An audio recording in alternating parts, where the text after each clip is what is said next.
Pendant le confinement, il a fallu passer d'un système présentiel à un système virtuel, donc très rapidement. Et donc on a organisé les réunions du jour au lendemain via Skype. Les partenaires sociaux se sont vite adaptés à la situation. La principale difficulté à laquelle on a été confronté, c'était le fait qu'il n'y avait plus de traduction. Donc il a fallu s'organiser comme on pouvait pour faire en sorte que tout le monde puisse s'exprimer dans sa langue et comprendre ce qui se dit dans chacune des langues. Donc en général, les partenaires sociaux sont adaptés et donc les réunions sont faites avec une traduction que je faisais comme ça directement et pour faire en sorte que tout le monde se comprenne. Voilà, on s'est débrouillé. Donc une autre difficulté des réunions virtuelles, c'est qu'on n'a pas le non-verbal. Donc lorsqu'on doit régler par exemple un conflit collectif, c'est très compliqué de mener ce genre de réunion par vidéoconférence. Donc en général, on ne le faisait pas.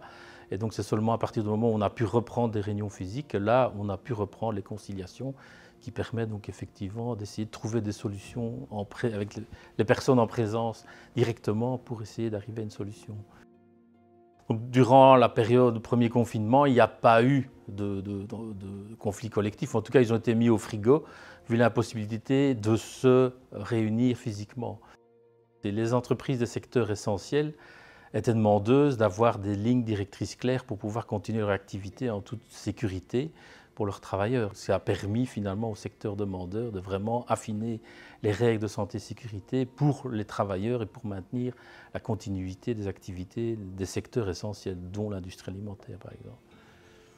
Dans le secteur de l'industrie alimentaire, ils ont très vite convenu de mesures de prévention et de protection de la santé et sécurité au travail.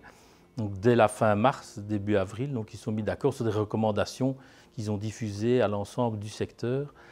Et par la suite, lorsque le guide générique est sorti, alors ils ont adapté le guide aux spécificités sectorielles.